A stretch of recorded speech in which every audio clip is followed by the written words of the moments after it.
Good evening, everybody. I'm Bethany Cromer, and you're listening to this week's Elemental Evolution Show. I have my co-host, Sherry Wisdom, with me. We have our special guest, Matthew Beal. How are you guys doing tonight? I'm doing fabulous. Hi, everybody. Hi, Matthew. Hi, Bethany. Hi guys, I was just up dancing. That was a great little intro there. Isn't it fun? I don't know. I was hoping that my microphone was muted as I was singing along. I wasn't sure. And hello to everybody in the chat room. Good. Hi, everybody. Hi guys. So, I wanted to start off the show this afternoon by doing a very easy kind of grounding exercise. One of the things that 5D media is trying to really project and really put out there is kind of, grounding our energies and kind of pulling ourselves into a place. Uh-oh, I'm hearing an echo. Okay, sorry. And so I wanted to start off by just doing kind of a visual. It won't take very long, but just kind of pull everybody, into a really a nice space, nice vibration, kind of project it out there for everybody. So I'm going to try and play this tape that I have, and I'm not exactly sure. My equipment is not exactly the highest tech, so we'll see how it comes through.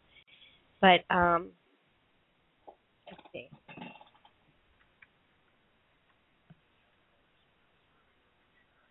Okay, sorry. Okay, let's see here.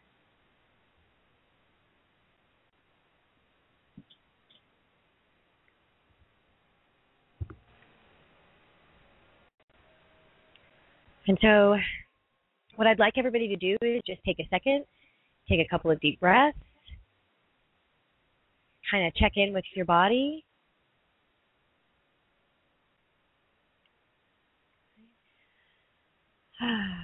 And as you breathe out for the last time, kind of imagine yourself flowing from your feet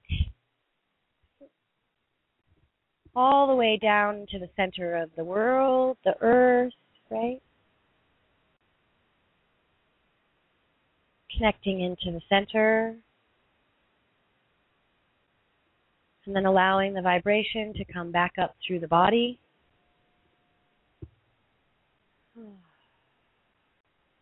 Breathing, allowing it to flow all the way through.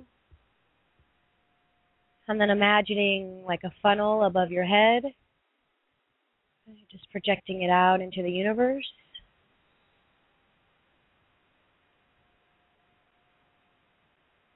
And then becoming smaller and allowing the universe to just fall back into the body.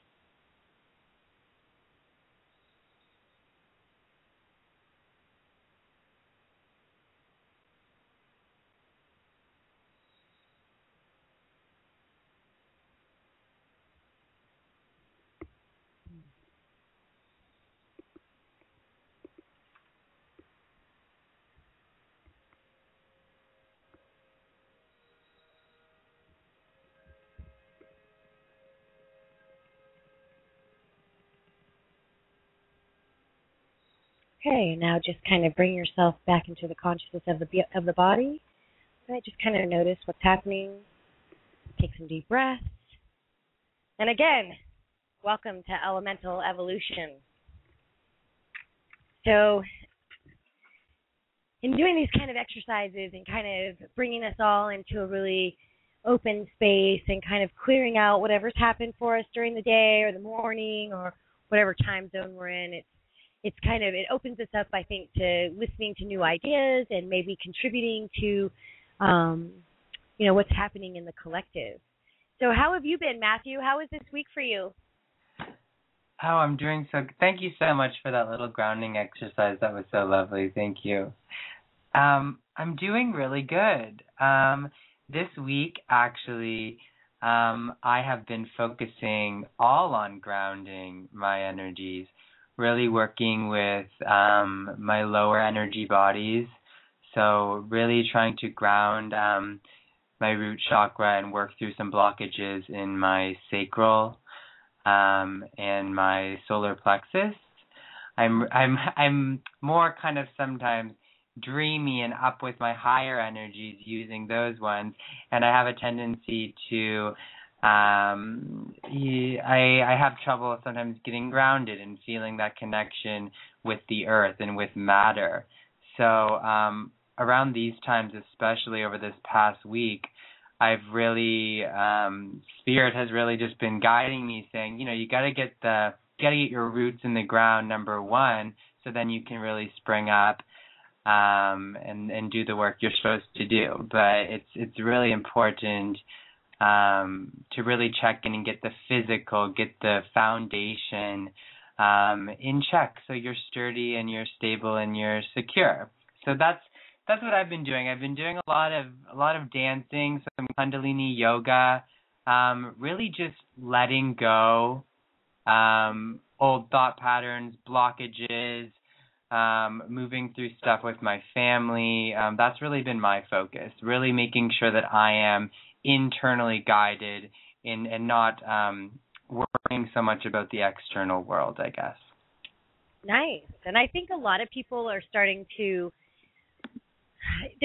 realize more and more that, that they are, like, that they have some control of what it is that they're experiencing, right? And so it's like the choices that we make and the things that we're doing with our bodies and the way that we're awakening, we have, the opportunity is here. And so if we do it, I think it's like, it's such a prime time, because it's like it's opening right now. But it's like you said, it's like sometimes I think when you really get into the higher vibrations and you start feeling really good and things are, kind of moving in the direction that you want, or whatever's happening, we forget to connect back in, right? And just kind of like stay, I guess, centered in a way or something. It's like we kind of lose that balance, and that's where the meditations and doing making sure that we're eating good, making sure that we're getting plenty of fluids, all of those things, bringing us into balance, right? And I think that the dancing yoga, or is that, tell me again, what kind of yoga is it? It's I had been watching this. I'd been just doing it on a video off YouTube. It was called Karmic Kundalini. So it was focused on Kriyas and just kind of really dealing with the spine and the nerve endings, really in that in the base of your spine, in those lower back, and really the spine. She always says on the video that you're as old as your spine is flexible or not flexible. So really kind of loosening up those major nerve endings in the body that connect into the energy centers and the glands, and really just I guess just trying to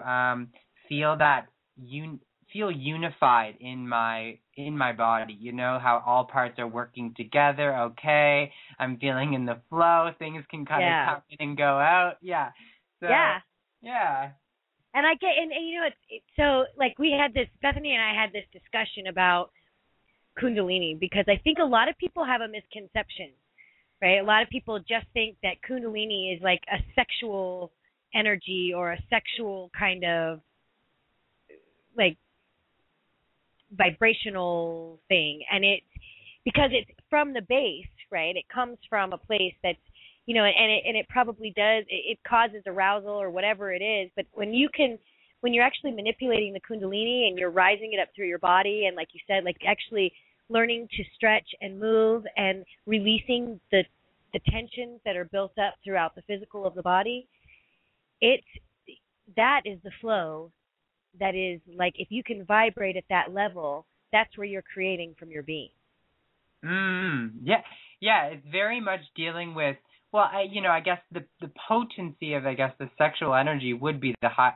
We could call that probably the highest vibration if it's unified in the whole body. The sexual, that is. Sure. Sure. But Kundalini, it's more of kind of flowing with getting into your inner child down there, and those creative, the water and and yes, of course, like evoking it from the spine, but it's not. It has nothing really to do with sexuality. It's more just for a holistic energy flow, and it's really important to kind of root in there and like be a mountain and kind of have that solidity, I guess. And do you think, because one of the things and how I use and meditate or work with Kundalini for myself is I do like kind of how the exercise, the meditation, I literally like shoot from the bottom of my spine down into the ground, right? I don't use my feet. I use that, like the tailbone, like I shoot that down into the center of the earth so that like as far in as, and so that I'm rooted, right? And then that's when I can open myself up and just let it all fall in, right? It's like it's flowing through in that circular 8, it's like going into the earth, coming up through me, going back into the universe, coming back down, right? And that's where like I get the deepest grounding and the deepest vibrational lift in my body. That seems to be where, I get the highest sense, I think. I don't know. I think that's, so I'm thinking that maybe the Kundalini, like the spine is so related, but it's like, it's the vibration of, and maybe you're right, maybe it's that when somebody is involved in a sexual activity, their intention and all of that, the vibration of the body is a creation, right? It's like, it's a strong, powerful energy. And so maybe that's how it's related, but it's like, it just seems like if people, like, one of the things I think, like, when they start to work with Kundalini in the beginning, it kind of seems like like almost a sexual sensation, and especially for women. But if they'll let it just push up through the body, instead of letting it sit in that area, which that's, women have a lot of blockage and things in that area. A lot of women do. And so if they'll let that shoot up through their body, right, and up through the neck and up through the head, it will clear that out in a way, I think, that will let them kind of have a different experience. I don't know. Yeah. Yeah. That kind of went off. Yeah. I like the idea. I've also been connecting to the core of the earth. I use the 12th dimensional seal, the 12th dimensional shielding technique. That's also on YouTube, which is Lisa Renee's work that I'm very familiar and work with quite closely. So that's really great as well, and that's really helped me with my boundary, the codependency and things like that, and working through things of that nature. Of spinning, nice. Of connecting with my inner core, and then working to kind of visualize 12th dimensional and higher energies of like pure liquid white light kind of spinning a vortex around it, and kind of grounding that into the earth and into the center of the universe kind of thing. But is yeah, that around you, or is that from you? As in, we are the point of manifestation, so it's kind of, it's being created from my inner core, but as in, like the, I'm not creating it all, but as in, it's all stemming out. Right, but I mean, like, how you're in your visual, like, I was trying to visualize it, too, and so I was, when you're talking about the liquid, is that, and you're talking about it going into the earth, is that coming from your being, or is that like something that around you and then going into the earth? Do you know what I'm saying? Yeah. Like, how do you envision it? Do you know like a toroid? Like a Taurus? Oh, yeah. So kind of like I kind of see liquid, like rain flowing down through the top of my head, and then as well coming up, you know what I mean, and kind of doing I see. Yeah. So, yeah, okay. that really works for me. Oh, good. Okay. Well, that's something, and this is important because people do need, like I said, when they're doing a lot of spiritual work, when they're doing a lot of any kind of healing work for themselves, for others, it's really important to stay grounded. And, because if you, and it's interesting because I think it's more like connecting not just with the earth and all of that, and that's all important, but it's also like giving yourself that time to reconnect with yourself, like a recharge, and making sure that you're in alignment as long as with what you're doing. I think that's really important for people, because sometimes, especially as healers and things like that, it's a giving, and so themselves get left out, not, they don't have time to take for themselves, and it ends up putting them into a spin. So it's really important to take advantage of that, to do it every day, even if it's just for a couple of minutes. It doesn't have to be, when I'm getting ready to go into, my 3D job, I ground myself, and I put the shields up, do my whole little routine, and that's kind of my space. Like, that's giving to myself, And I love that saying, shields up. There was a guy that he used to say that whenever things were like getting, like the energy was getting not so good, he would just type in, whatever, like shields up. I just always thought that was so great. It's like, yeah, we don't have to do that. Wait, we can just change it. Yeah. So I think that one of the other things that I think is interesting, and I would like to go in and talk more about this, because I think that one of the things that I do and that I work with the cellular system, which sounds very much like the work that you've been doing as well, is that because what happens is that in the body, right, and in all these things that we have going on, these the mechanics of our being, not just the breakdown of our soul and energetically and all of this, but the actual physical part of our bodies. And when we experience traumas and we experience things that are not good for us as a child, and not good for us is a judgment. That's a judgment of the person that's taking it in, right? Like, they don't like it, and they're not sure how to disperse it or how to handle it or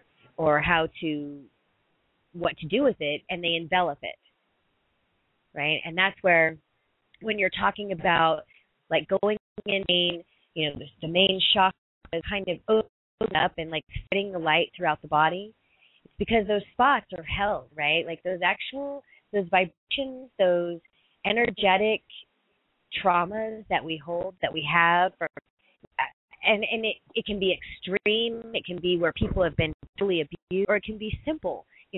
I know before, but it's like a baby gets left in the crib too long.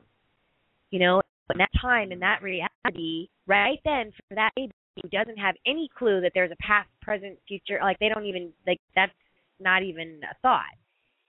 Right then, for them, they are alone. And so if that is strong enough, if it happens long enough, if for some reason that really takes into that from another lifetime, I mean, I don't know why, but for what reason, that person, it will stick in them. And then they will recreate from that place, right? It's not that like their intention going, oh yeah, I want to be alone, or I'm going to do this, or I'm going to do that, even though, it may seem like from the outside that they are, because it's like they're creating it at such strong will, and they don't even know, they get stuck in their body. These manifestations, the energy, it's like, and this is why I keep explaining about the atom, because it's like the only way for people, like to me, it's the only way that you can actually see happening, right? This thing is stuck there. You have this energetic energy that's stuck in this receptor, and it's projecting out and pulling in, because that's what our bodies do. And that's what the atom does, is it's like a breakdown. It's projecting out and pulling in, projecting out and pulling in, and that's how it stays solid. That's how it's made into whole. So that's what we're doing, right? And to create our reality and keep us whole and keep us in our physical, projecting out and pulling in from these places.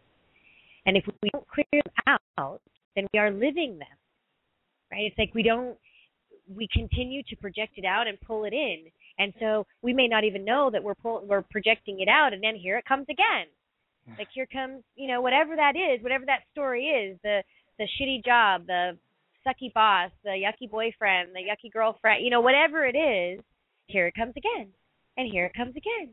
No matter how many times you try something, like, you think, okay, well, I'm going to date somebody that I don't like, or, you could go all these weird directions, because my picker is broken, or my, I don't seem to be doing this right. And, you can go in totally different directions. And within a short amount of time, you find that the vibration is the same. The job is the same. You're still in lack. Whatever that is, it's there. And it's because it's in that subconscious of our cellular memory, right? Like everything in our bodies have memory. For whatever reason. I don't know why.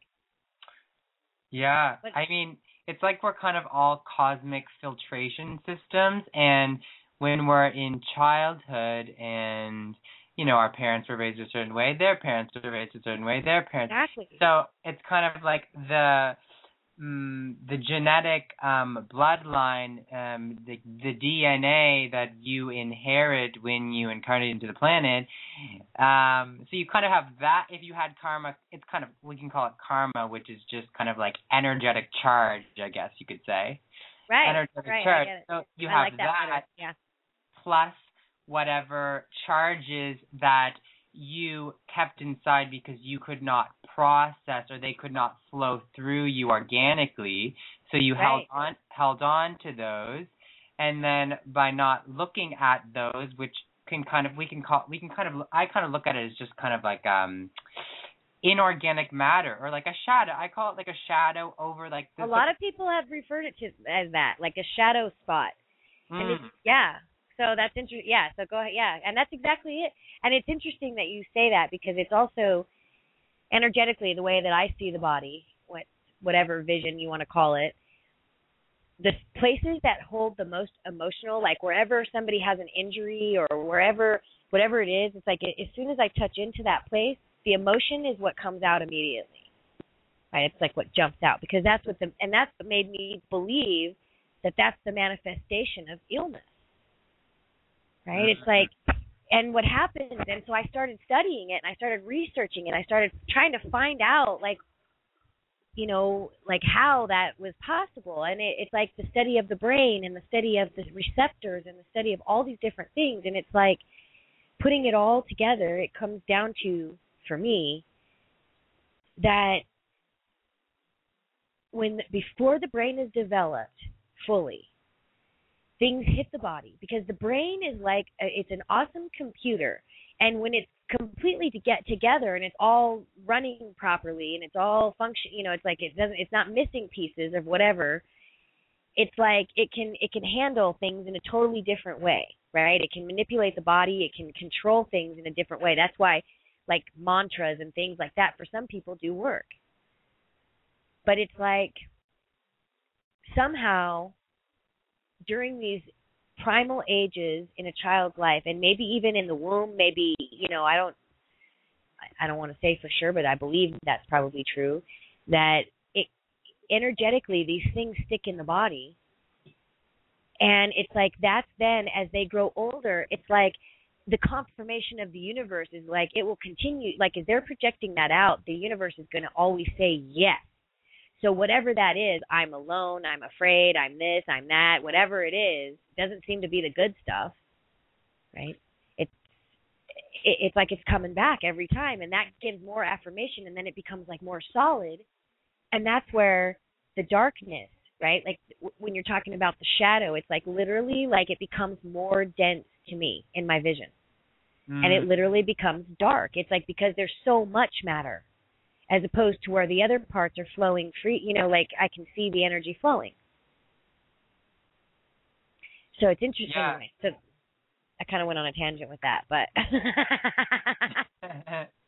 sorry. No, but that was really cool. Yeah. Go ahead. Sorry. Bethany, did you want to say anything? Sorry. Yeah, we have a question from one of the callers. Oh, okay, great. Mike. Hello, Mike. Hello. Are you there? Hi. Hello, how are hello. you doing? Hi. It's way past bedtime, 2 a.m. for me. But I'm listening to your show, and I'm here talking about the Kundalini experience. Oh yeah, awesome. What do you have to say about it? I'd love to hear. In 1972, I tried meditation for the first time in my life. And I was very impatient to start a course with Maharishi Meditation Group. And instead of waiting for the course, I read in a book it's called What to Do Until the Messiah Comes, where you could count your breathing one to 10 over and over again. And I sat down on a couch and started a meditation for the first time in my life. And in doing so, I also put on a record that I had called Tintabulations. It was abstract bell sounds. And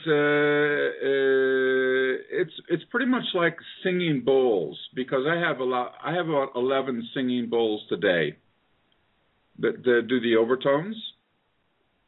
Right. And I like that.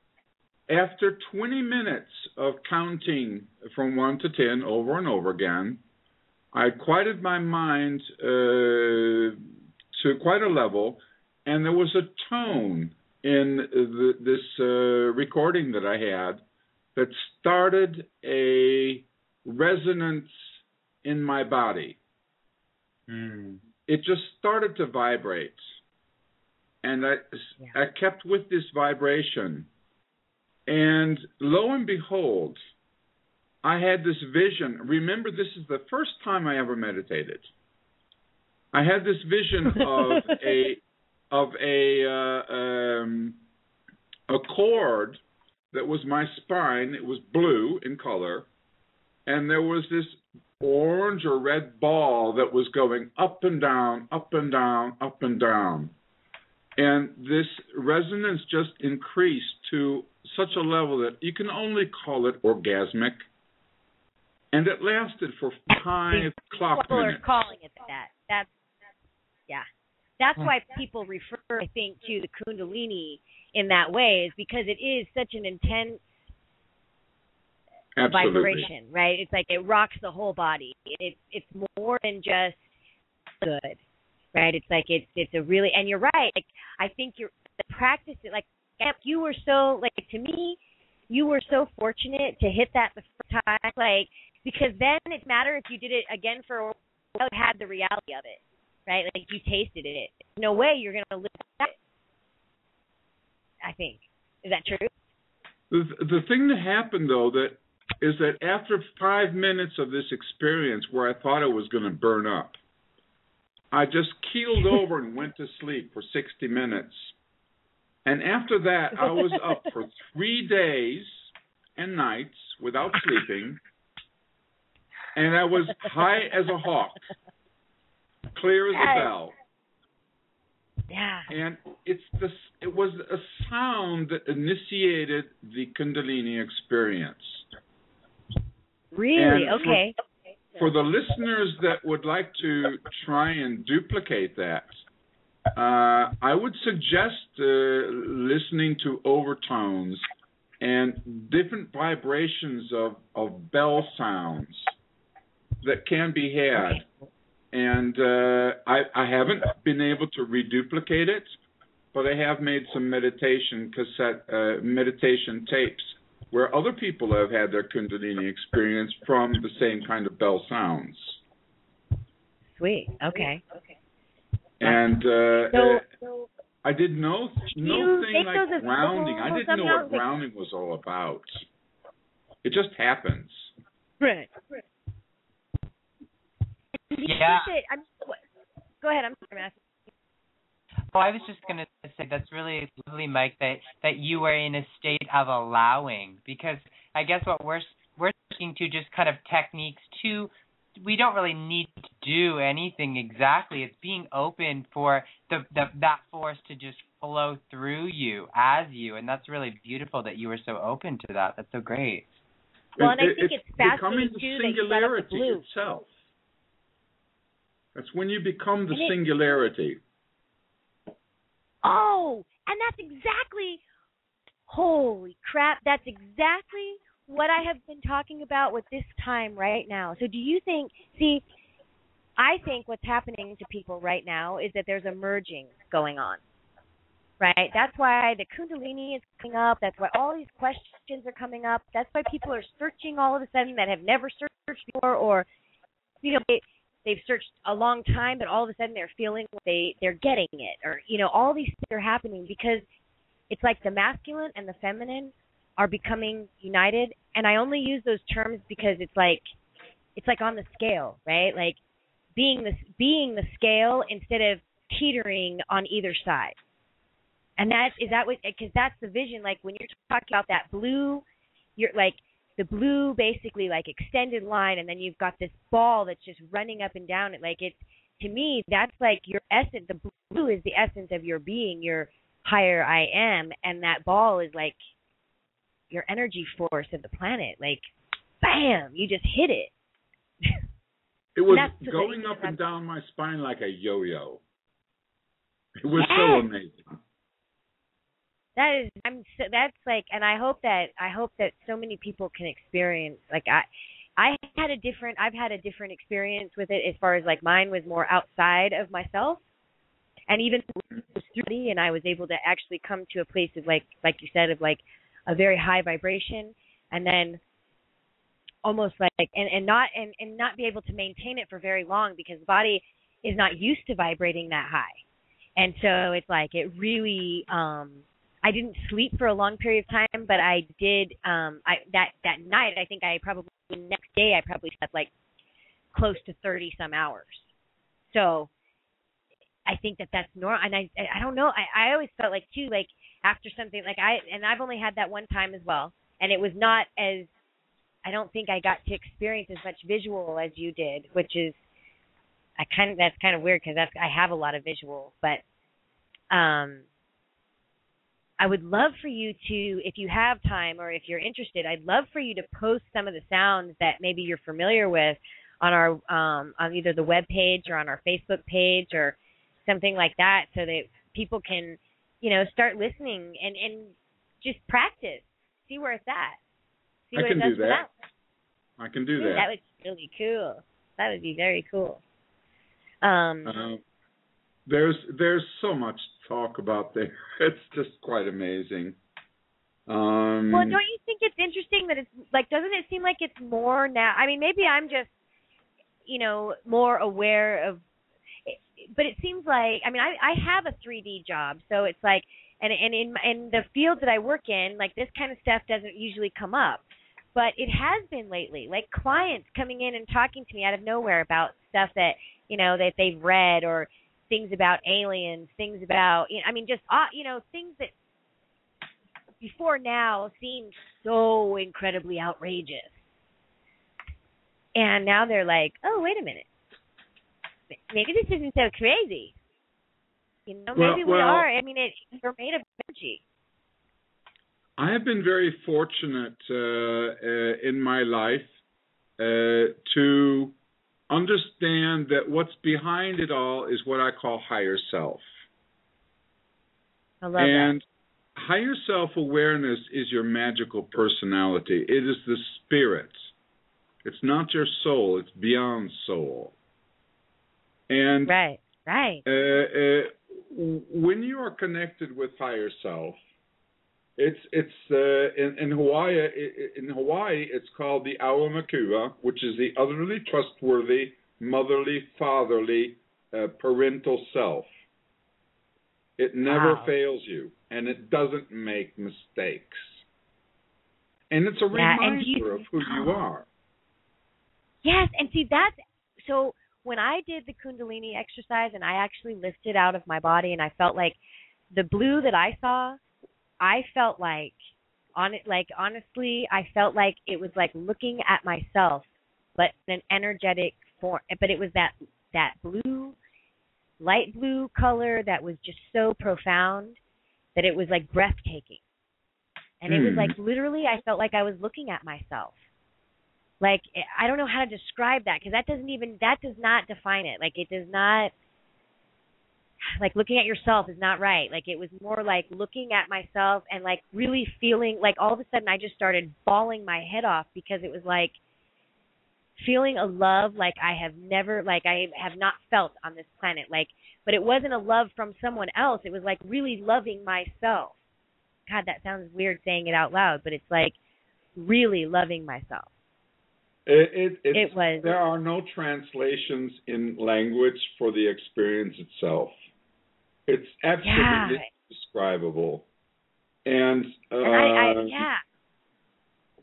At any rate, what you will find is that when you discover this power that you have and you request higher self assistance from the emotional self, because the mind alone cannot connect to higher self. It's only the emotions that can do that. And when you start to visualize what you want in life, when you have the path to higher self open, then those requests are heard by higher self and the magic just starts to happen. Oh, and see, and I think that, and I love the way that you're putting that, because that's something that I've tried to put into it's like, to me, I mean, how I vision it, I guess, is like literally just turning it over to the universe, not to I don't necessarily say like a person or a higher stuff, like, but just like saying, like a handover, you know, like, here you go. Like, I don't know what's supposed to be happening right now. I don't feel anything. I don't have this. I don't know where to go, or whatever that is that's happening with me, and just kind of having faith, I guess. And that's where that keeps coming to me, like having faith that my higher self really is awake, is on the job, is doing what they're supposed, you know, having that faith and knowledge and bringing it to the consciousness. It makes me like want to do more. Like, it gives me like a little bit more freedom to kind of open myself up and maybe do a little bit more, like things that I would maybe be scared to do or wouldn't have the guts to do. I seem to be doing. Well, this is some of my experiences. I could talk about this for hours, actually. In a dream I had a long time ago, my metaphor for myself is a motorcycle, because those are my first initials, MC. And I was driving this motorcycle way out on a gravel pit where there were no roads.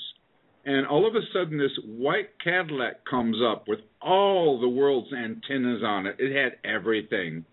And the black suited windows, they rolled down. And inside the car was my parents. And they were smiling at me.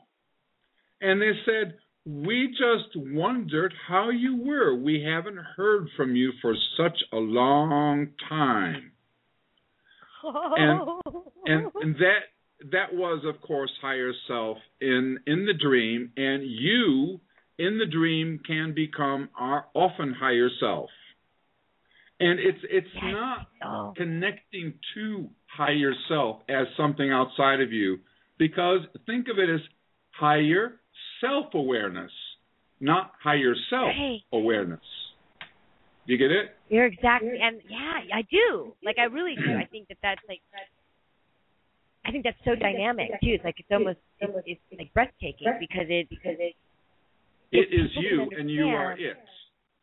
And if you wonder if you can stretch yourself to a chore, a manifestation of something that you've pointed yourself out, you ask, what would higher self do?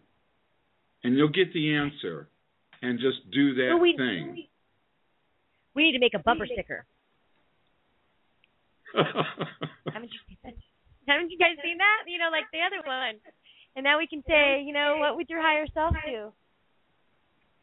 I love that, because that's so true. And and that's funny that it's like, that's an easy way to kind of take a look at things. Like, ooh, why is there so much echo? What's going on, Bethany? I don't know. I'm sorry, but there's a really bad echo. Ooh, there we go. It's still on.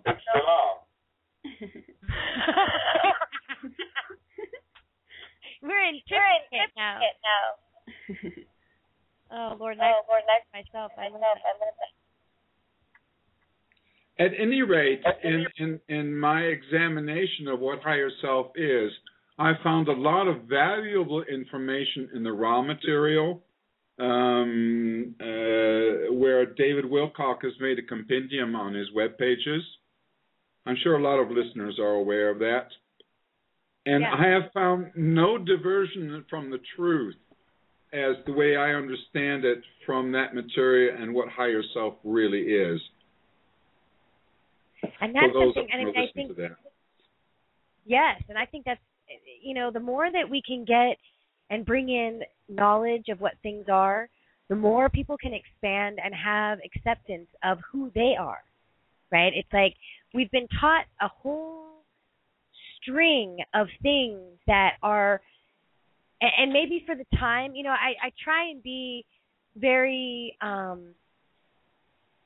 realistic, I guess, or maybe optimistic about why things have been manifested and created the way they are, instead of falling into, the negative side of everything. And it's like maybe the reality that we live in the time that it was manifested and created, it was that place in evolution where people needed that or wanted that or whatever it was. But we've moved on now, and it's time to let those teachings, those realities, it's time to let them shield away so that we can start experiencing our real existence, like what we are, who we are, what we aspire to do, those kinds of things. What I've experienced that really gets the higher self connection going is this free emotional acceptance of that you deserve this goodness. Oh, I remember. Yes, that's huge. I remember when this is also in 1971, I was living in Derby, England at the time, and my intention was to move to Norway and start my practice as an advertising photographer. And I was on the starboard side of the boat on the way out of the Oslo fjord. And I was almost alone on that boat, and I found a place on the fjord that I said, I would really like to live there. And I physically pointed to that place, and it was like an inner dialogue that was almost like an outer dialogue. And I just let go of the thoughts. I pointed physically to a place. And after 6 weeks in England and 6 weeks in Norway, where I was living with a composer there, I answered one ad in the paper for a cabin, and the day after, I found out I was living exactly where I pointed. I didn't even know where it was. And think about, and so, once you have that reality, you did that. You created that. That is not coincidence. That's not by chance. That's not by... No coincidence there. No, you know what I mean? That's solid. Then, I feel like that gives you, this, okay, now what are you going to do? For me, that's where I've been trying to go, okay, so now what am I going to do? Now what is it that I want to manifest? Where do I want to put my energy so that I can, and not have to put so much into it? Everybody thinks that you have to work so hard at something. And what my new thing is, and we'll see how it works out, I'll keep everybody posted, is that I want it to fall into my lap and not literally by the roof or anything, just so we're clear. You let it come to you. Yes. You have to let go of it. Yes. Put it out there, let it go, and then let it fall back in. Let me tell you another experience that kind of confirms a couple other experiences. I have a long tradition of working with overtone, the singing bowls in either metal or quartz, because of my first experience with the Kundalini. And I was in my studio one night, and I was listening to one of my bells, and the thought came to me, what would happen if you close your eyes? What will you see? I closed my eyes, and what I envisioned when I was listening to the overtones is that I was leading a group of monks in Tibet for thousands of years ago, but the bowl that I was holding and using was so huge compared to what I had. Yeah. I was amazed. Whoa. And I went into the other house and told my live-in wife, I would like to have one of those bowls. And the day after, I got it. Yes. That was so magical. Brought it into consciousness. That is so I mean, think about, and that's, see, I think what's happening now too is if you can go there, it will start to happen more quickly, because so somehow, and I wish that I had this great explanation. It's just something that I know, so I don't know where it comes from, but it's like the age of karmic debt is now over, right? And what that means is that all those lifetimes, all of these things that we have held in the vibration of our being is somehow, it's like when you put your finger into the pool of water, right? It used to be that you would put your finger in and it would pool out, it would hit the side, and it would pool back in. Now if you do it, you put your finger in, it pools out, and it goes away. It doesn't come back. And so, like, that's the physical example of the vibration of the energy on the planet. So it's not like some hocus pocus thing. It's like the vibration has shifted, something to do with Venus, something to do with how they're changing, has brought in a different vibration. And so now the manifestation, as we clear the body, can be quick, can be like, we should be able to like think it and literally like have a knock on the door. Bam, bam, bam. I'm not going to say that I'm there, but I've seen it. Yes, I've seen it. I've lived it. I know that it's real. I just can't always, for some reason, I haven't found the way to just stay there all the time. And maybe I'm not supposed to. The best way to stay there is to keep your integrity at all times. Because the thing that blocks you from higher self is having a bad conscience. Well, I work in criminal law, so I'm in the process of a career change. I hope so. I'm sorry, I just had to throw that in there because that was very funny to me. But it is very relevant. It is very really relevant. It really. Go ahead. I'm sorry. I found that very important in my studies of higher self, especially in the Huna philosophy from Hawaii. The kahunas are the keepers of the secret, and Huna is the secret, and Hu and Na is the masculine and feminine principle. It is the only science of psychology that has a very close awareness about what higher self is and does. It's there to do three things. Number one, it will manifest what you desire. Number two, it will provide you for protection from the accidents that you're not supposed to have. And number three, it will provide you with all the challenges you need in life to grow. Right. And sometimes your wishes will provide you with the challenges you need to grow. I love it when that happens. Yes. And that's something, I love that you brought that up, because that's something that I think I'm learning, is that when you're talking about like that higher self, your higher self, the universe, whatever people are calling it, it's like, when it's answering when it's answering to you, when you're asking for something and it wants to give it to you, it's like you have to be very clear. Because when you are saying, I really want this, if your expression of want is stronger than what you're actually talking about, that to me, what I've noticed is it's shooting out, I want to be in want. It's like what snaps back is not the thing that you get, it's the wanting.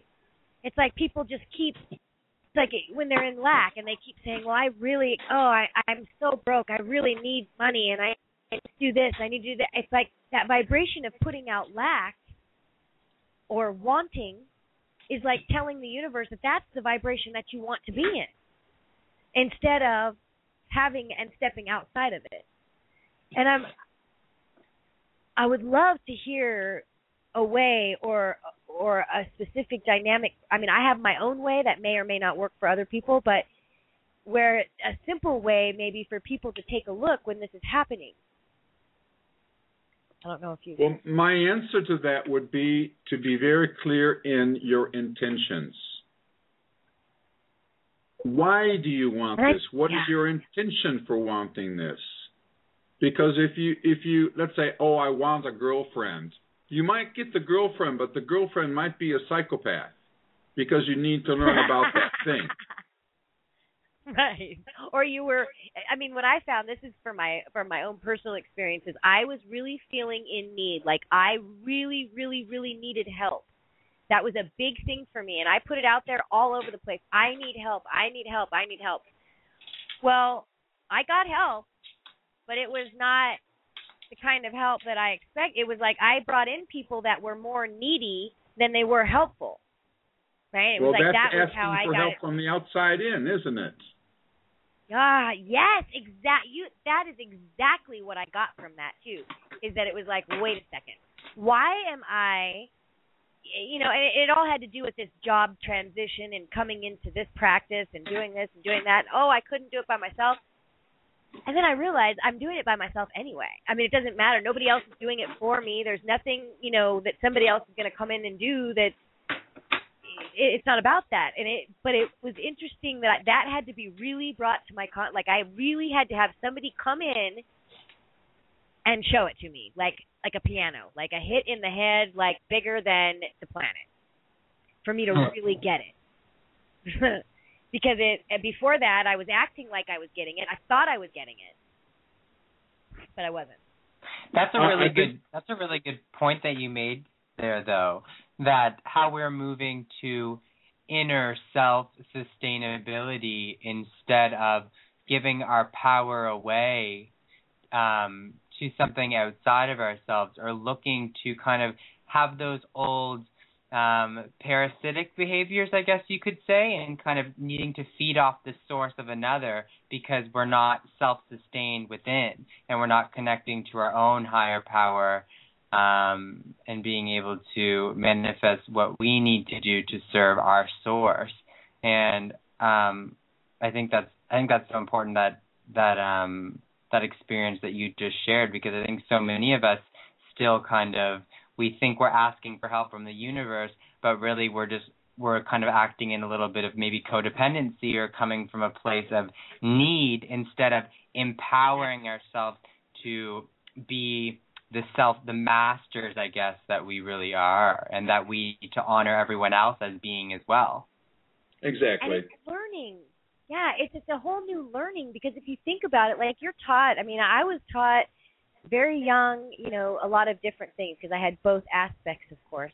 But it's like, you know, I think especially in heavy religions, you know, you are taught to worship others. You are taught all of these things. And it's like it totally evaporates yourself from that. It like takes everything that's in power and puts it outside of your being. So to wake up and realize, oh, wait a minute, maybe that's not how it really works. Like maybe that's not it, right? Like look at our planet. You know, our planet is a mess. If Christianity and Catholicism and all these different religions, if everybody had it all together, our planet would not be in a shithole. You know, it's like we're missing something.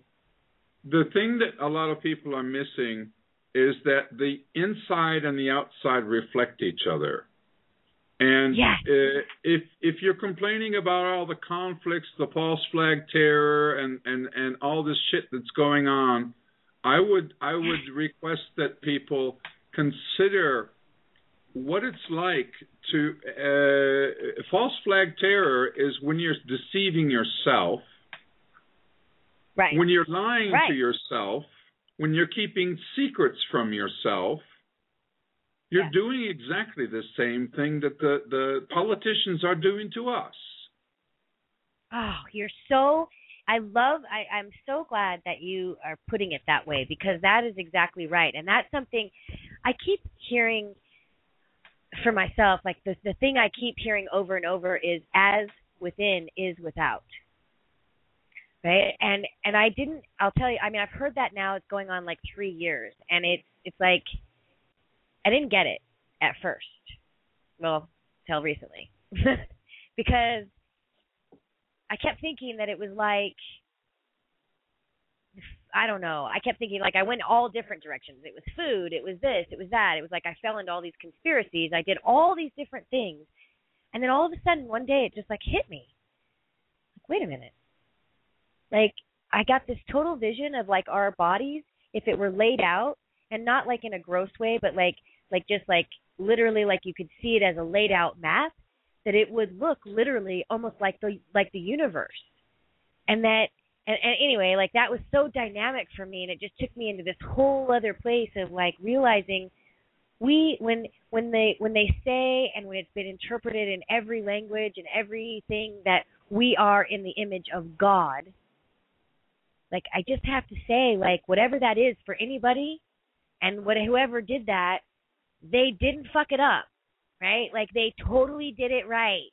And we are in creation, and we're doing all of these things. And so if we can recognize our being, right, like if we can actually touch in and give ourselves a little recognition and start manifesting from that place, instead of being, in sorrow and in hatred and in, scared, all these different emotions that are ruling the planet. Bam! I mean, I just think it would be so incredible. Well, this really connects up to the Trinity principle that is often used in trust law, where you have the beneficiary, you have the executor, the grantor, and you have the trustee. Yeah. And in dream work, you are all three. And when you're dreaming a dream where you are very critical to two other beings or maybe one other, consider the idea that you in the dream is the identity of higher self. Right. And I know this to be true. Right. I get it. Yeah. I can refer to one dream where I was on a car boat race, a regatta, where the car that I was driving had a mast. It didn't have any motor, but it had a sail and a steering wheel and wheels. And I had two assistants on the boat. And the problem we had was that the mast was too small for the sail. And I was complaining to these two other people that were on the boat that, why don't we go in and change the mast so we can get this thing fixed? And they were leaning against the mast, smoking away, and they were very happy with the way things were. And I redreamed that dream the day after. And 15 minutes after I redreamed the dream, I had to get up again in the middle of the night, and all the ideas that I needed to make things happen started to flow in. We are higher self. We are the conscious mind, and we are the unconscious mind, all in one. And you just have to shift position. And it's somehow, don't you think that something's happening on the planet? I mean, and believe me, I'm all for that. I could be completely crazy, because I feel like that sometimes. But it's like, it seems like that something is hitting the planet, and I don't know if it's solar flares or energy. I don't know what it is. Maybe it's from within, just like us. But it seems like something on the planet is shifting. Things are changing. The sky looks different to me. I mean, I could go through this whole,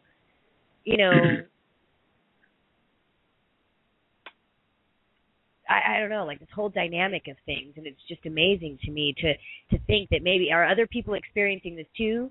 Do you see? I mean, it's like even watching people and how they're dealing with things, and maybe how they're viewing things and being more open and all of this stuff. It just seems like it's happening. Oh yes, do you think that's absolutely, true? Absolutely. Yeah.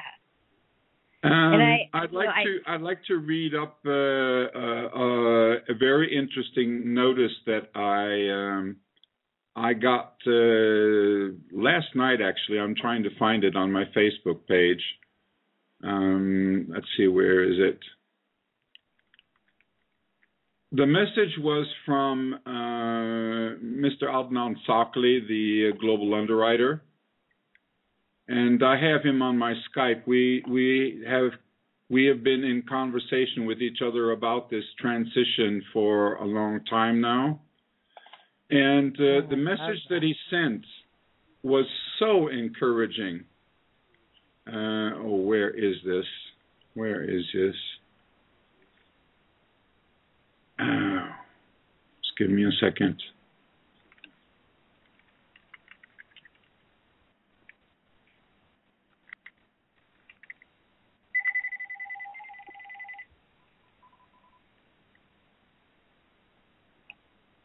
Oh, come on.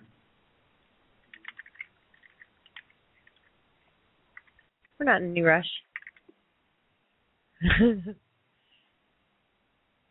Here it is. I've got it.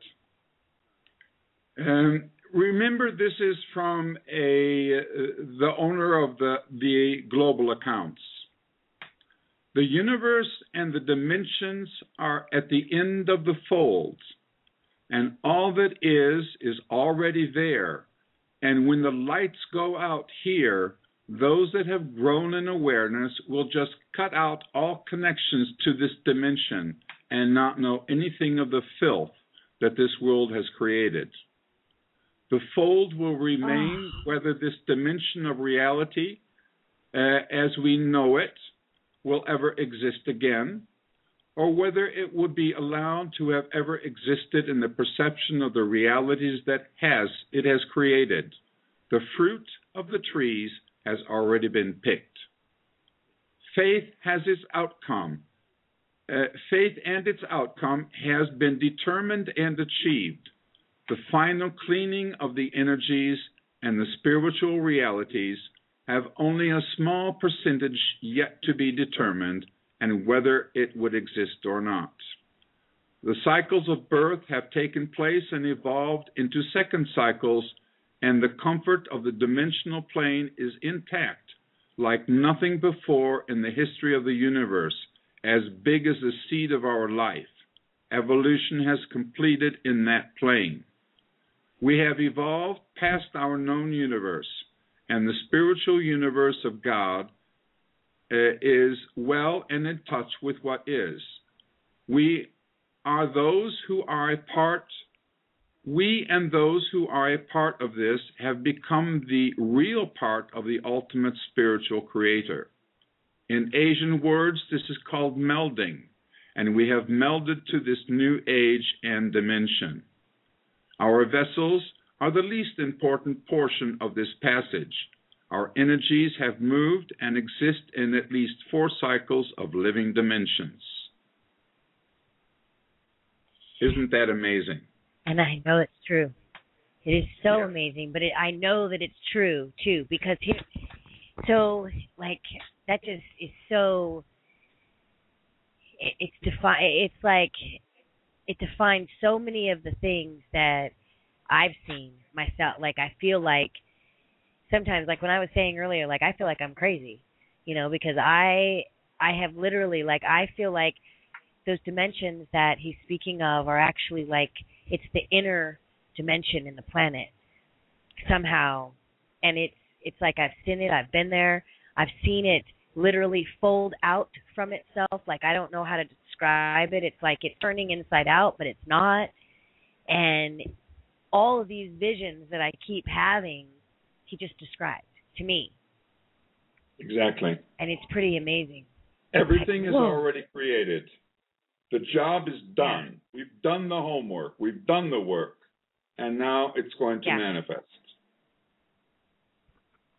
And so do you feel like, because one of the things that I keep, and the reason that I've pushed for the show, and I'm, out there on Facebook, and I'm doing the sessions with people, is because I feel like people want to wake up. They want to come into their knowing, but it's like they're so, like, their bodies are so clogged with this energetic crap. Like, it's like such a low, and it's such a low vibration that's stuck throughout the body that it's almost like sludge. And that's what's keeping them from even connecting it's like there's so much and like people everywhere. And so I feel like, well, if I can start to teach people how to clear that out of their body, then maybe they can get rid of the baggage. Yeah. You can't fly if you have all this baggage. That's exactly it. And it's like I keep trying to like use different descriptions. Like I say, you know, like it's like getting your oil changed, you know, or it's like, you know, getting an energy blast, or, you know, I've used all these different things, and it's like it just comes down to like letting go of the crap and the beliefs that we have held on to that are creating our reality of not being in happiness, right? It's like somehow that's been programmed into us that we don't deserve to be in the highest vibration. Like, I don't even know how that really happened, but it did, and it's strong. So I've been it's on like, this path, what do we, you know, so that's what. Go on. I'm sorry, say that to me one more time. I missed it. No, go ahead. I've been on this path since 1987, consciously. And not too long after I got on the path, I discovered neurolinguistic programming. And I've been a trainer since 1994. And because I've done so much work on the power of giving as a therapist with thousands of clients, I have cleaned up my own baggage as a result as well. And it's taken a long time. Yes. It's really taken a long time. It does. And that's, I mean, I have to say, I have been on this path or on this journey, on this, and even as a child, because my mother was on this path and she took me with her. And so it was like, that was kind of my born, anyway. And so it's like, and you're exactly right. I have noticed that the more, and well, and this is another notice, is that every time I'm having an issue with something, I swear that the clients I have that week, every single one of them will have the same freaking issue. Like, it will be like almost identical to what I have going on. Maybe a different story, but like the same breakdown. You teach what you most need to learn. Yes. Yes. And that, you know, I guess I'm so glad that you called in, because I needed that reminder in a way, because that was something that I was kind of feeling like, you know, like I should be not going through this stuff anymore. I should not be, you know, if I'm teaching this or I'm doing this, I should be way above it or something crazy. And it's like, no, it's like really teaching just is the last experiencing part of the modeling process. Yeah, and it's just like, and it's like, but with this stuff, it seems like it's a learning of life, right? It's like changing your whole way of looking at how we live, at like all of the aspects of what we've believed to be true about ourselves, about society, about how we create, about everything, about the food we eat, the water we drink, everything. It's like, well, if there's one thing I think that would make it simple, it is to convert from the power of taking, which is living for profit, earning a living through profit, to going over to the power of giving, but not annihilating yourself at the same time. It's a 51-49% balance. And that's what I was just going to ask. Giving more than you take all the time. Right, and I don't feel like that's even like in this kind of field, when you're doing this kind of work and you open yourself up, I feel like it's just not an option. Like that's one of the things that I was trying to explain. Like when you start doing cellular somatic work and you start really digging into places that people are scared to go, it's like you become you're not dependent for that, but it's like support and letting them and guiding somebody through it so that they don't have to relive it, like in psychology where, you know, you rehash these stories, and I think sometimes it causes people to recreate the same bullshit in their life again. It's recreating trauma. Coming in, you know, being there. Yes, and you don't need this. Like when you touch into it and you express it, it's like literally envisioning it like flowing out of your body, like it's just not there anymore. It's gone. And I've seen this so many times, like when somebody will come to me and have some serious issue, like, I'll use like an example would be like they're not getting along with either their spouse or their son or their daughter or their parents, or there's somebody in their life that they're just not getting along with. They'll do this work, they'll figure out where it's at, they'll drop into the emotional spot where it began, not usually of the now, release it, not say it, not live it, but just let it go. And then all of a sudden, the next day, 3 days later, whatever it is, they're calling me going, you know what, you're not going to believe this, but this person just totally acted totally different to me and blah, blah, blah, blah, blah. Like it's a totally different deal. Because you're energetic, what you're projecting out is not, it's like it's pulling in something else. And so those people, whoever's answering your energetic ad is going to come in and answer it different. And it's like, and so that's where, like you said, like doing this Kundalini and getting your body where you can truly like clear it out and be centered. Can you imagine if everybody on the planet was doing that? Like, what would be happening? It'd be amazing. I can't even, that'd be. When I learned Huna from Hawaii in 1988, I discovered there's a process called cutting the cords. It's called Ho'oponopono. And the unconscious mind connects a cord of energy. It's electromagnetic, a scalar tube that connects to any thing, animal, or person that the emotions have an attachment to. And they're all connected to the solar plexus. And it's like we're living with this grand central station of all these old cords that don't have any meaning, of people, places, animals that we've been connected to. And without cutting those cords, you will not hear the messages from your higher self. That's right. And that's exactly, so like you're using the term cords, and so like I actually, so that's one of the things that I was born with is vision of the body, right? Like I can see the energetic form in the body. I can see where it's solid. I can see where it's connected everywhere, all the time to everything. It's like how I've always had it, so I don't know different.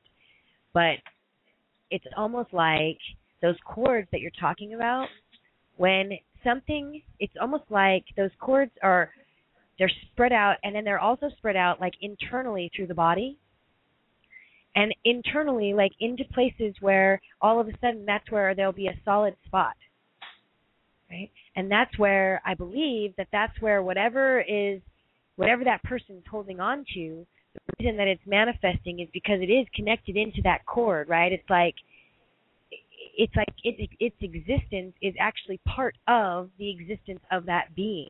Right? It's like a fragmentation or a core. I don't know what you want to call it, but it actually has its own presence of existence, if that makes sense. Absolutely. And through these cords, the cord theory actually explains all paranormal experience, even remote viewing. Yeah. And when you cut the cords to these external issues, the way to do it is to ask for forgiveness for any wrong that you may have done with or without your knowledge for that one person, and you give forgiveness for any wrong that may have been done against you. When that is done... And that's the release? Yes, and when that is done, you do a breathing process where you take back your energies that you've invested in this other being, and you send back the energies they have invested in you. When you do that, I like. When you've done that, you can cut the cord with the appropriate tool and seal it with a diamond. I did this 430 times in 1988. I've heard that. I've heard people that have had, and that's where like you can go and like there's all different types of like that's one of the, when Scientology believes that those cords actually attach you universally, like to lifetimes and lifetimes and lifetimes of being other beings and all of these other things that you energetically pull in through the body, and you have to clear it, like you're saying, like you actually energetically. And I have a hard time with forgiveness, and I'll tell you why. It's because there's so many things that have been based on being in forgiveness when people are not really capable of forgiving for the acts that are not forgiven. You know what I'm saying? Like, it's like somebody saying, well, after a child's been abused and they're grown up, well, you have to forgive him. Well, I agree with that to a point, but I also think you have to let go of all of that shit that you've been holding on to before you can come to a place of looking at them and saying, okay, I see you for who you are, and I understand that you did the things that you did to me because of who you are, not because of me. Right? That's forgiveness. Well, I found that forgiveness is much easier when you realize that you've chosen your parents, you've chosen your body, you have chosen and created your entire life. So those challenges in your life from other people, they are there as presents to you. But you must learn why they came into your life. A person that has been abused, for example, will perhaps set themselves up to learn to love themselves. And when you've understood the lesson, it's so easy to forgive. But the lesson must be understood. The other part, I think you're right. And I think that it's sometimes, like, I try and veer away from, like, the word lesson, because then I think people feel like it's a punishment. And it's really not. I mean, it's more like, it's somehow, it has to do, and I wish that I had a better, again, description, but it's like, it's somehow the energy that's projecting out and creating the reality is coming back. And that's even, like, so it's not karma, it's not, you know, it's something, it's like for our evolution, for our presence, whatever it is that we've come here for, somehow on top of the body, on top of the mind, on top of our being, it's like, is coming into play, right? It's like it's bringing in again another trilogy, right? Of experiencing what it is, and learning how to deal with and understanding it. Because, like, people have said to me, well, how is it then that a 3-year-old child is abused? Right?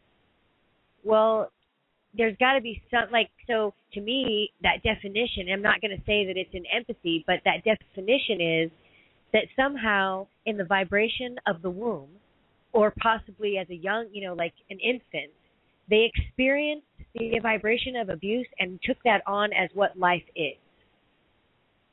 So somehow that became manifested in our energies, and that's what I'm trying to really understand, I think, more than anything, is like really have a grasp on how is it that we are in, I get that we are, but, like, how is it actually working? How do we do this? Like, I see once you clear the body that you connect and that all of these things can just unfold. But then, you know, like people talk about, well, then there's still the shadow of these other things still happening and people still, you know, getting sick and this and that. It's like, oh, none of that has to happen. So why? Like, why? As a hypnotist with 25 years of experience, I've found out there are never any accidents. And I agree with that. Everything we experience is for learning.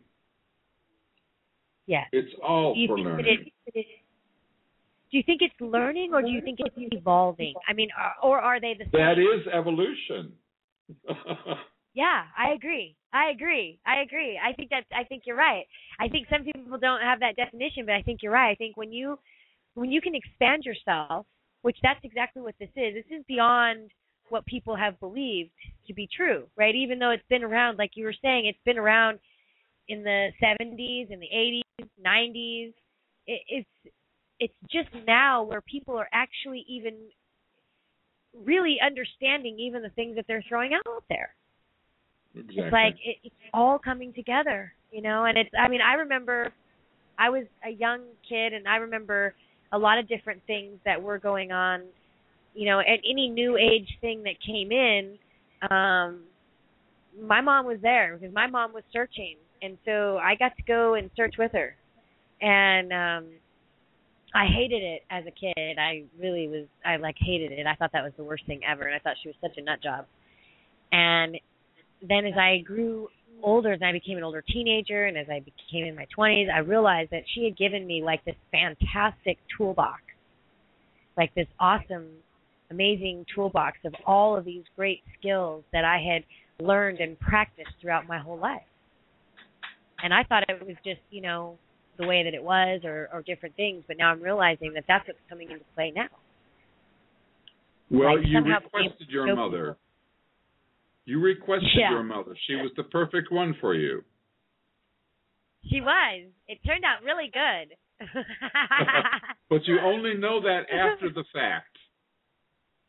And that's so, well, because, you know, the thing is I'll tell you, adolescence is such a hard time in life. And I know that from experiencing it myself and then having children and just watching how the development and how things are changing on the planet and what they're experiencing. And it's pretty amazing.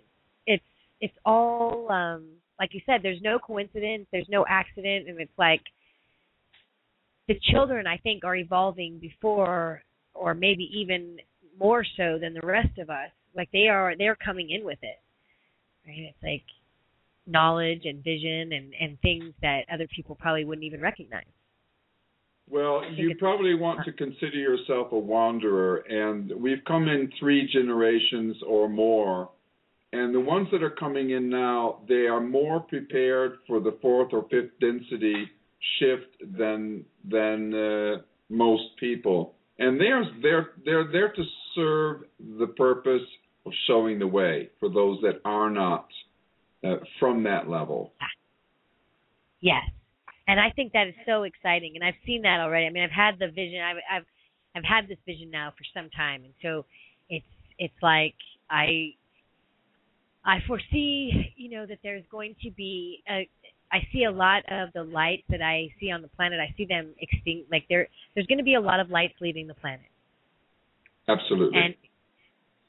And that's just, and I don't know why, but that's the, you know, in my I see it, I know it. But but as this thing unfolds, as the beings that are here, it's like the shift is going to be so profound. It's going to be, in my opinion, it's going to be because people will, the mind, the way that everybody's been like living in a box, right? Everybody was given a certain box, and that's where they live. And so, like, all of a sudden, I have this vision of, like, literally the box is just dropping, like the cardboard just falling down because everything is going to be seen. Like, there will be no more box. Well, the box is actually the rationality. And rationality is built up around the left brain, and the left brain is a box. It has its limitations, and it keeps everybody in mediocrity or normalcy. And when you go out of the box, you move into the extraordinary. That makes me so excited because that is exactly like the vision, the idea that I have, and that's almost like that brings again like the unity. Right? Like it's I say male, female, dark, white, you know, you can use all these different things, but maybe it's like the left and the right sides of the brain are gonna merge, you know, like we're actually like we're gonna use ourselves to full potential, right? And be able to merge within our own being that way. That is the masculine and the feminine principle. I mean, holy crap. I mean, can you imagine if all of a sudden you like woke up and all of a sudden like that other, you know, 3/4 of our brain that is running the subconscious all of a sudden becomes completely conscious and we're capable of manipulating and everything just opened up? I mean, when that happens, like, you know the shift has happened. Yes, that's exactly. It's like a holy shift. Yeah. I love it. Well, I've been taking up your line a long time. It's getting kind of late for me. We can take up this conversation in another call. Oh, I love that you called in. You made it so much fun, and I really enjoyed it. Thank you so much. Yeah, thank you, Mike. You're welcome. Okay, bye-bye. Bye. Yep.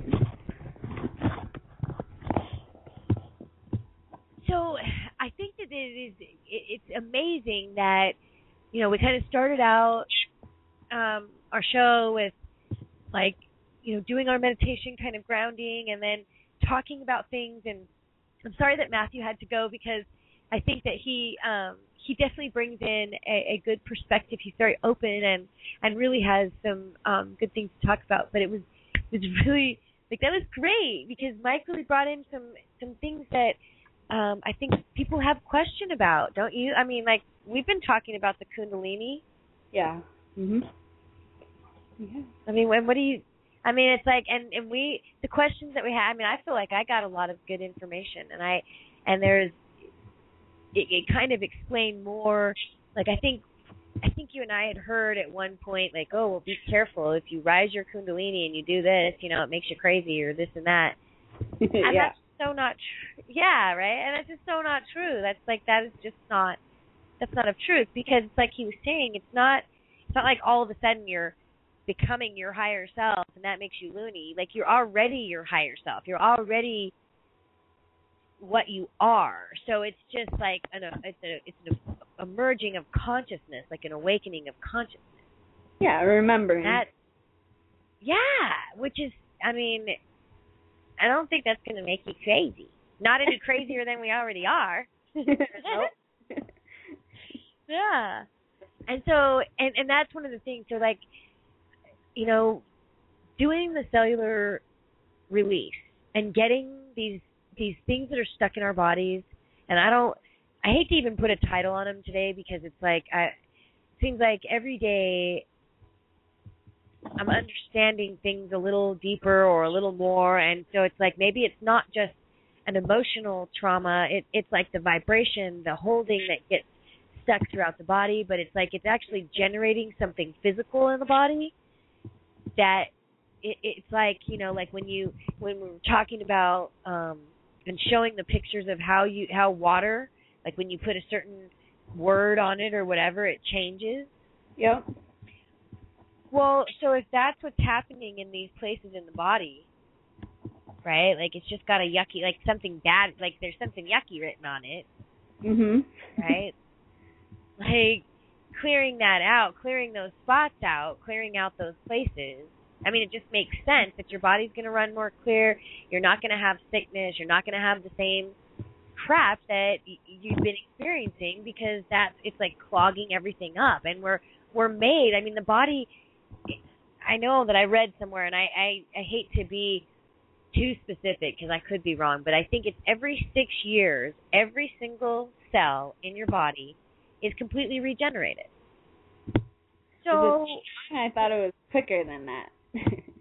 And it might be now. I don't know. Maybe I'm making that up. But I think that 6 years is what I think I remember. But like I said, I'm not really sure. But you think about even if it is or if it's longer, whatever it is, if every single cell in your body regenerates itself,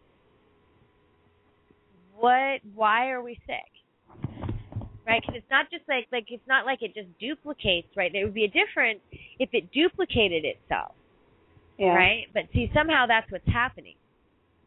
I mean, I don't really understand it, but it's like that's somehow instead of it, completely redoing itself properly, fixing itself, it like gets stuck in this crud, and then it like produces and duplicates itself, and then it like grows bigger, and that's more sickness, more darkness, more solidness. Not darkness, it's just that the light of the being cannot flow through the body. It doesn't get movement, it doesn't get expression, so it stays still, like it needs to move. Yes. And I mean, what do you think? I mean, do you think like you've done this work and you? I mean, do you think? I mean, how do you feel about once it comes in and it hits, and then it releases? I mean, what are the differences? Like, how are things experienced different? Even if it's just your perception. Everything's different. Then I start to see the patterns. Like I always tried to make everything so complicated. Like, oh, I have this problem because of this or that. And really it was all just when I was a child, it was the same thing, like the same story over and over and over again. And I'm still trying to get the story, So it's like layer after layer. But this is definitely a quicker way. Like I did cutting cords for 3 years. Every day I went through and made lists and cut cords with people and did all this other stuff. did all this other energy work, but they always have like a missing piece. And that's the body. How I felt. Yeah. And that's how I felt. Yeah. What? And that's exactly how I felt, like when I found this work too. And I mean, this is the thing too. It's like things change really quickly, and I think like you manifest differently. But it's also, don't you think that it's like whatever's going on is looked at differently? Like you said, it's not about like you don't fall into the drama of whatever that story is. You tag it in your body and let it go so that you can stop creating it, you know? Mhm. And it's all about expressing, and it's not always fun, you know? And I think a lot of people have fear or judgments about expressing, whether it be anger or fear or whatever it is. I know I do. Yeah. Yeah, you had that one. And it's funny because, you know, a lot of people, like, would think automatically, oh, well, she probably, you know, like, when you say something like that, they think, oh, well, she probably, you know, like, you don't want to show emotions or things like that. But it's more, like, for you, it's like you don't want to be angry. You know, like, you don't like that vibration. But yet you've had that in your life and just, instead of expressing it, held it in the body. So it's like allowing those things and understanding that the belief behind them is not true. Yeah. Like all this crap that you've been told about being angry or being sad or being mad, you know, whatever it is, it's not true. It was just a way because whoever was telling you that couldn't handle it. Yes, and it was all judgment. Like it's not okay to be mad, or you know what I mean, or because you're a girl, pretty much is what I heard. So girls don't get angry, you know what I mean? Like, okay. Oh, and I mean, think of that though, because that's. Like, that sounds funny, but, like, think of how many women in society, seriously, hear that shit. You know? You're not allowed to be mad, you know, and it's okay for you to cry. So it's really, so a lot of women have, you know, they're okay with being emotional that way, but being in fear or being angry are two no-nos. Because the men are the angry ones, and you don't want to be like that, right? Like, and, well, that's the other play. You know, is it's way okay for a man to express anger than it is to cry. Like, he's not allowed to cry. Yes. Right? So, it goes in every, it's like, we just, you know, like, let's suppress every direction or emotion in the body, what we're here to experience. Let's see if we can, like, shove them in and then really get to experience them, I guess. Like, that's the only purpose I can come up with these days. There has to be a reason, right? I mean, you don't just go around creating shit for yourself and then be like, oh, well, yeah, I got that one, got that one, got that one. No. You know? It's like, there's more. And that's like the whole thing with waking up happy and going to bed the same way. Like, if I feel like, you know, when even starting this, like if you can do that honestly and truly 3 days a week in most people's lives, I think you're doing good.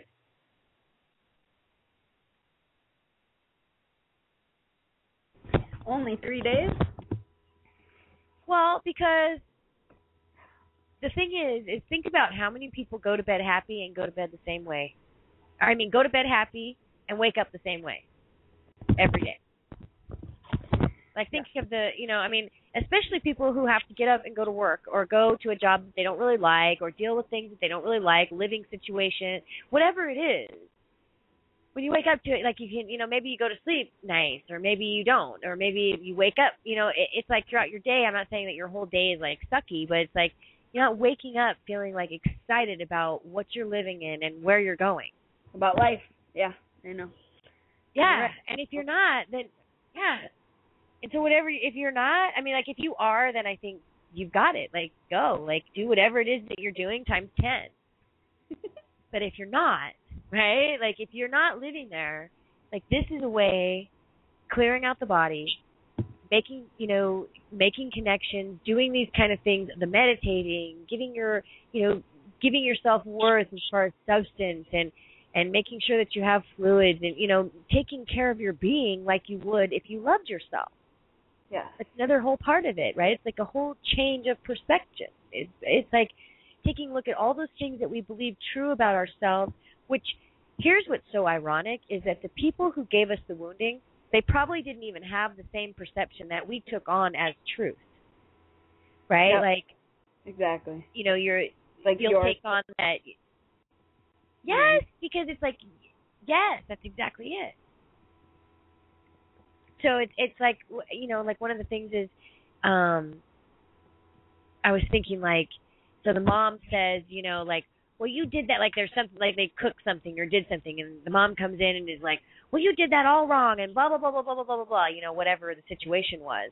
Well, instead of it just being that dynamic or that situation, that becomes a life is, right? And so that continues to happen. But really, the mother was upset about the mess and didn't have any thought of the child being worthless at all. Yeah. See what I'm saying? Mhm. But that becomes, but then all of a sudden that sticks in that kid as that's the way it is forever. Like that doesn't seem right, but that seems like what everybody's living in. Yep. So, and it seems like that, like I said, I mean, there's all these, I'm not going to say that this is the only way, because I sure don't, I don't know that for sure, you know. I don't know, I don't know anything sometimes, yes, but it's like. Yes, and it does, it works, and I can see, like, the difference everywhere, you know. I can see so much more. And I'm experiencing so much more that I wasn't before. I can feel the difference, and that's the big thing for me. So I would do a lot of things, and I'd be like, okay, maybe that worked a little bit, right? And so, but I have to do this really for 10 more years for it to really work, you know what I mean? Like, that's not fun. That's no, like, and it doesn't really... your way. Like, it's not going to take me 10 years or 20 years or my whole lifetime. No, and I know people who have searched for most of their lifetime. And it comes down to, again, it is all within, but it's like you have to learn how to find it. Like you have to learn how to reconnect to it, because somehow throughout lifetimes, this generational thing that Matthew was talking about, like the hand downs, it's like we have been taught and believe that like somehow we're not in control of what happens to us. Yes. Right? And so when you all of a sudden have to wake up and are like, holy shit, okay, so you mean I've been creating all this crap? What? Like, who wants to look at that? Like, that's not that great. Yeah, not great. Oh, that sucks. But once you can take a look at it, then you can say, okay, yeah, that sucks, but now I can change it, right? That's the whole thing, is it doesn't have to keep being that way. When you hide your head back and when you take a look at it and then you hide your head back in the sand, you're like, oh, nope, not going to do that. All you're doing is you just keep living it anyway. So it's in your face whether we take a look at it or not. It's just how we're going to deal with it on a conscious level, letting it go, and then manifesting from a place of our being, what we deserve, how we want things to be. Yeah. You know, or it's not about blaming yourself either. Like, oh, I created this, and oh my God, because I went into that for a while. Like, I'm the creator of everything. Oh, yeah. I'm creating all these horrible things, and why is this happening to me? Like, why, you know? Yes. Oh, I'm so glad that you brought that up, because that is a big thing, especially when, you know, when you first start realizing that you are, like, in any way creating, right? It's like, you really can fall into, oh my God, why would I do this? You know, Yeah. like really feeling like you're a piece of, like you fall even deeper into being a piece of crap somehow, you know, and that's just not true, because it's like if you can actually pull yourself out of the story and take a look at it and have empathy for the person that you were at the time when it hit. Right, and take a look at how and express those feelings. It's like it takes out that sting, it takes off the salt, it takes off whatever you want to call it that actually has been the generator. And if you fall into feeling like you've done something wrong again, that's just another piece of your wounding, right? You're just adding more salt to another place, because somewhere in your body it's like and most people on the planet have been taught that we're not worthy. Yeah. And because Not good enough. for so long we've been putting the authority outside of ourselves. And there's all these, like, even with the spiritual stuff, there's all these classes, and you have to listen to the master, the teacher, and, you know, and, like, okay. and most of the time, yeah, and that's not how it should. I mean, to me, that's where I also like. That's why I like this work, because it's like this. I work with somebody for 12 weeks. After 12 weeks, they get like it's a person's responsibility. This is a life changer. This isn't a counseling session. This is like learning to take a look at things differently so that you can release yourself from your own prison, right? Because that's the thing. Everybody's out there talking about enslavement, this and that, and it's ourselves. We're doing it to ourselves. Yeah. I mean, like there couldn't be a better enemy. You know what I'm saying? Like you couldn't pick a better one. You know? You're we the only know one how to get to ourselves. Yeah. And I mean, and don't you think it's? I mean, I think you know you have a very broad perspective of things, and don't you think that it's like when you start making connections of things and you feel into the vibration of them being the same, right? Like you take a look at a circumstance that's happening right now, and you fall back and you realize you're like, fuck, I remember feeling this before. Yes. And then, yes, and sometimes it goes on, you know, especially like when there's deep stuff that's been layered on and layered on and layered on and layered on and layered on because it was projecting out so strongly, right? It was so energetic and it just was manifesting. So it's like we have all these layers, but once you get to the core of that seed or whatever you want to call it, where it started, like that's when it's like things really start to it's like the release is different. You know, it's not just like you have a little weeping or you have a little bit. It's like things come out. Ooh, look at that. Like things come out, right? You start packing stuff up. Ooh, that was nice. Sample for everybody.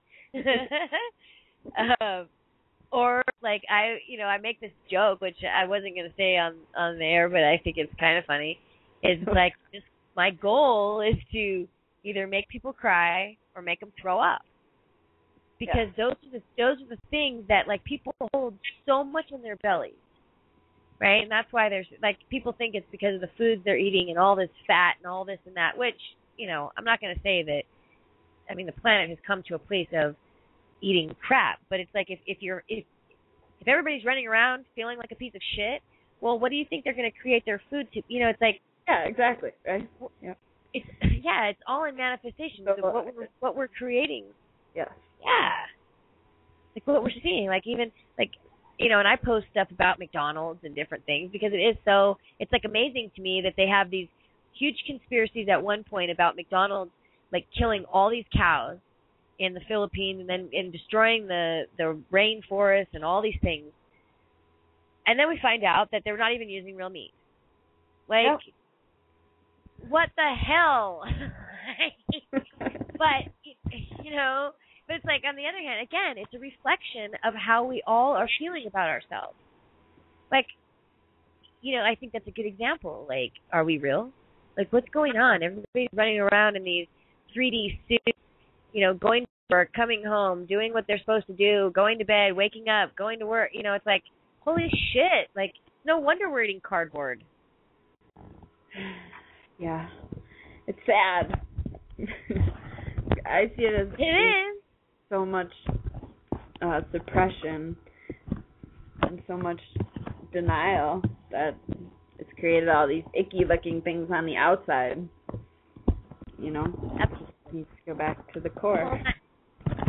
That's exactly right. And it has to come back to, it's just like people becoming conscious of the foods that they're eating and things like that. It's not, to me, because I believe differently than probably a lot of people. I don't believe that what you eat, the substance that you eat, and the things that you put into your body, I think you can transmute and do anything you want with whatever it is. So it's like you could eat dirt and be just fine. Not that I'm saying, I don't suggest that for anybody, by the way. But I'm just saying that if your mind is in that place and you are at an energetic level of where you can project into the things that you're eating, then the substance doesn't matter, because it's just it's putting the nutrients back in that you already have. Yep. So it's like, so when we start talking about the food and how crappy it is and how fat people are and how fat everything is, and, just how our world is just so unhealthy and the kids are unhealthy and all these different things. It's like, well, we take a look at how everybody's running around feeling, and this, I know I always bring up the atom and stuff, but it's like, it makes sense, because as the atom duplicates, right? I'm not talking about like as it repairs itself or as it completely reconstructs itself. I'm talking about as it duplicates, it actually becomes heavier. And so, in this 3D reality, as people are holding on to so much crap, and it's, becoming more solid, and it's becoming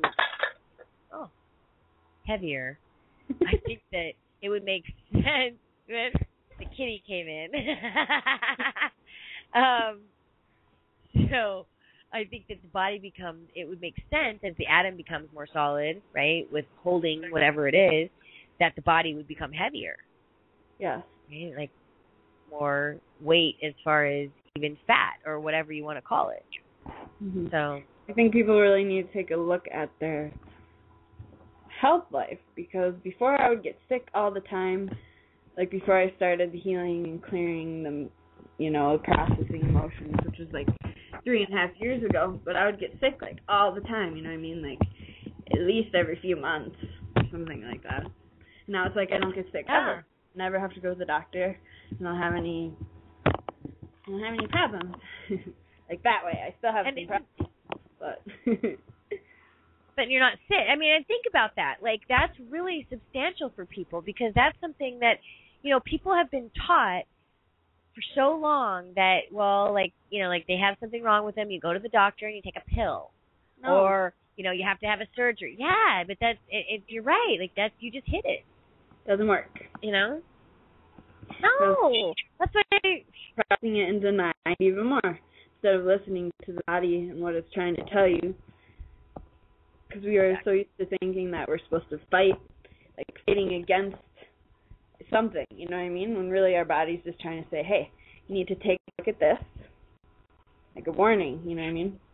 You're not fighting your body. Well, and that's, body's not trying to, kill you. No. And that's the whole thing. Is it's like, it's like you take care of the liver, something wrong with the liver. Well, you take a look at, there's all these different ways that you can look at what's happening. You take a look at the heart. You take a look at the lungs, the throat, the head. I mean, you can go down the list, and there's some connect to it that is holding a spot there that's energetically putting too much mass and creating cancer and, all of these other, mutated cells. Yeah. And it's like in the mass of the duplication, right? It's like then it's duplicating, it's becoming heavier, and duplicating becomes heavier. It's like that. Somehow that has to do with the physical part of it. Yeah. Yeah. All right, then. So, I guess that in the final, last 10 minutes, I think I'm just gonna play the it's a meditation. It's kind of like it's not necessarily it's kind of a Kundalini exercise, but it's in a meditation form, and it is, the music is very uplifting, but also very grounding. I mean, it's kind of a mixture, and so I think it would be a good thing to end our show with, and just kind of for the last,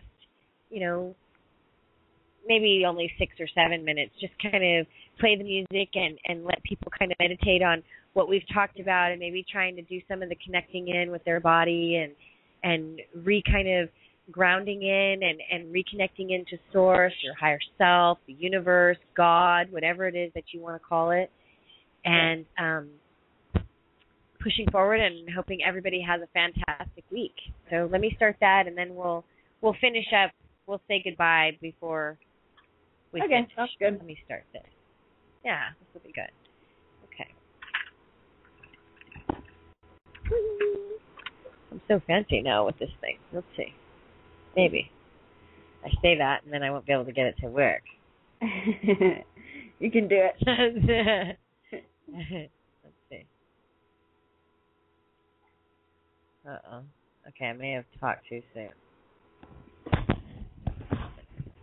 I also wanted to say once you start listening to the body, it becomes easier and easier. Because I know when I first started, it was a bit overwhelming. Because it's like, well, I have this wrong, or in this wrong, or this and this. And like, where do you start? There's so much going on in the body, it's hard to listen, and so much going on in the outside environment as well. Oh, yeah. I think I've heard that from other people, too, that it's like when you first start working with somebody, they'll be like, well, I don't know where I feel. Like I think that's another teaching, though, don't you? That, like, you're taught to not really be connected to your body. Yeah, like, exactly. Yep. You know, and you're right. Like, that's another part of the teaching. And it does, you're right. Like, it becomes, after you do it a few times, I think it becomes way more natural, and you can fall into a place and you have more understanding of where, like, when I'm saying to you, okay, well, where is that at in your body?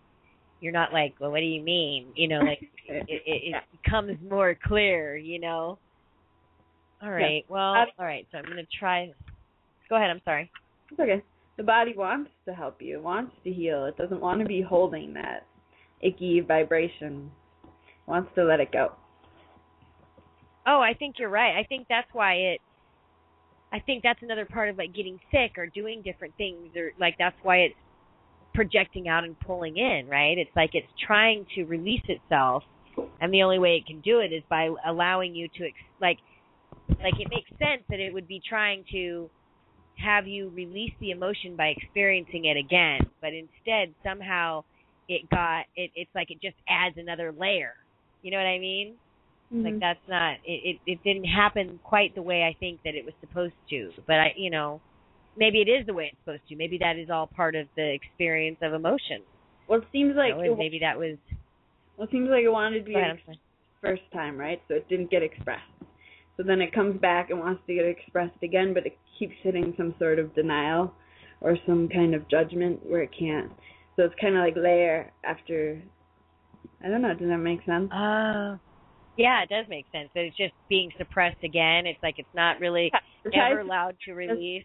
Come out, tries to release in whatever way, but then it's blocked again, and maybe with a different form of judgment or like a different, I don't know, just seems like there's different layers. Well, it could even be ourselves, right? Yeah. Like we don't allow ourselves to express something or whatever it is because of the initial reaction or, whatever it is. Yeah, you're exactly right.